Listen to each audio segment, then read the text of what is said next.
Dahil po nalalapit na ang pasukan, kailangan na rin po namin bumili ng aming mga gamit. At sakto, day off po ni Dadad, kaya po kompleto po kami. Pumasok po si tita niyan, kaya po hindi po siya nakasama. Gaabang na nga rin po pala kami ng jeep dyan kasi po sila Dadad at JM po ang nakamotor.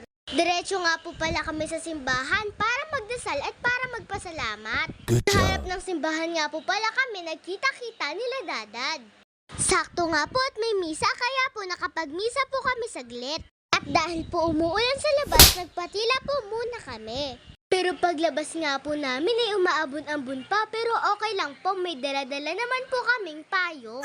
Una nga po pala namin pinuntahan na yung Pandayan kasi po doon po kami bibili ng mga school supplies.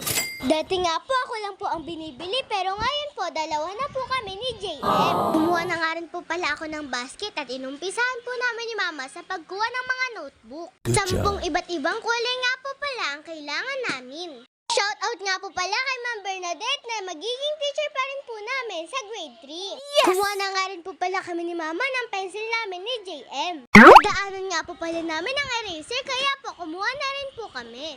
Meron pa nga rin po pala sa kabila kaya po pumili na rin po ako. Kumuha na nga rin po pala ako ng isang watercolor.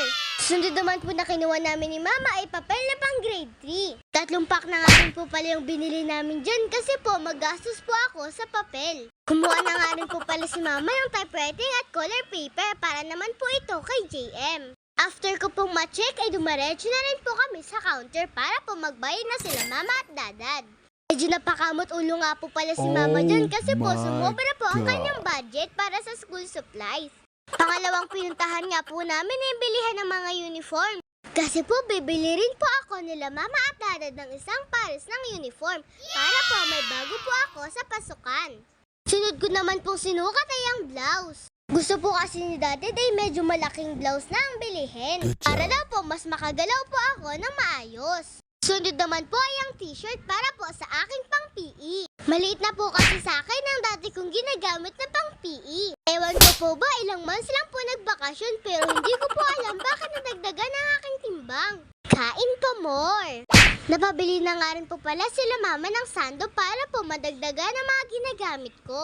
After ko po ay si JM naman po ang sinukatan ni Dadad.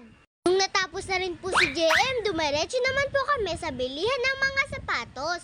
Dito po kasi kami bumili ni Dadad last year at talaga namang napakatibay. Kaya po dito na lang din po kami bumili ngayon. Shoutout nga po pala kay ate na masyagang nag-assist sa amin. At dahil 3 pares po ng sapatos ang binili namin, binigyan po nila kami ng discount. Maraming salamat po. my Nung natapos na God. nga po pala ako ay si JM naman po ang sinukatan ni Dadad. After po ni Dadad makapili ng black shoes para kay JM. Sunod naman po ay rubber shoes para po sa kanyang pang PE. Nung okay na po ay napadaan naman po kami sa mga bilihan ng mga candy. Kaya no choice po si Dadad, kailangan niya pong ibili si Emboy. Bago nga po pala kami umuwi ay kumain po muna kami saglit. Pasado 12:00 na rin po kaya po nakaramdam na rin po kami ng gutom. Kita niyo naman po at napakamay na po ako sa pagkain. After nga po pala namin kumain ay umuwi na rin po pala kami. Yun lang mga kachika, sana po daganji po kayo sa panonood. Please follow, like, and share po. Bye-bye mga kachika!